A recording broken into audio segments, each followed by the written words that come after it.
चीन के छूटेंगे पसीने।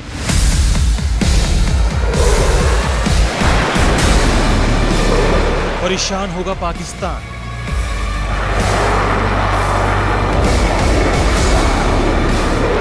दुश्मनों का हो जाएगा हार्ट फेल।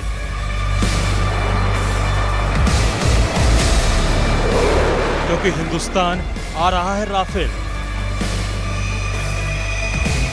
काउंटडाउन शुरू हो चुका है। फ्रांस के मेरिनेक से एक साथ 5 राफेल उड़ चुके हैं। बस चंद घंटों का इंतजार है। हिंदुस्तान बेकरार है, बेसब्री है अपने बाहुबली के स्वागत के लिए।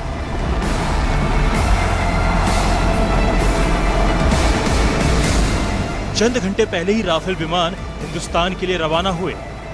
ये तस्वीरें फ्रांस के उसी मेरिनेक की है जहां भारतीय वायुसेना के 7 पायलट मौजूद थे।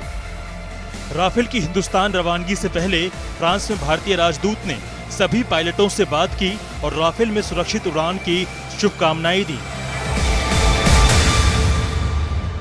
सभी राफेल विमानों में ग्रीस के करीब फ्रेंच टैंकर एयरक्राफ्ट से एयर फ्यूलिंग की जाएगी। उसके बाद वे सभी यूएई पहुंचेंगे, जहां वे फ्रांस के कंट्रोल वाले अल्द्राफा एयरबेस पर एक दिन के लिए रुकेंगे। फिर 28 जुलाई को वे सभी 5 राफेल विमान हिंदुस्तान के लिए रवाना हो जाएंगे। सभी लड़ाकू विमान 29 जुलाई की सुबह अंबाला पहुंच जाएंगे। इनमें एक राफेल विमान RB003 भी है। RB कोड मतलब राकेश कुमार सिंह भदौरिया, यानी वर्तमान एयरफोर्स चीफ के नाम पर ये कोड नेम दिया गया है। They are superb flying machines being flown by the best pilots in the world. We'd like to thank Dassault for delivering the aircraft on time, the French Air Force and the French government for all the support they've provided. This is going to add a great deal of strength to our air power and defense preparedness, but it is also a powerful symbol of the strategic partnership between India and France. Ladakh में चीनी सेना के साथ तनातनी के बीच France से 5 Rafale लड़ाकू विमान भारत के लिए रवाना हो चुके हैं। 28 तारीख को ये लड़ाकू विमान यूएई के अल्दफ्रा एयरबेस पर रुकेंगे और वहां पर इन्हें रिफ्यूल किया जाएगा। उसके बाद 29 तारीख सुबह 5 राफेल लड़ाकू विमान भारत के अंबाला एयरबेस पर पहुंचेंगे।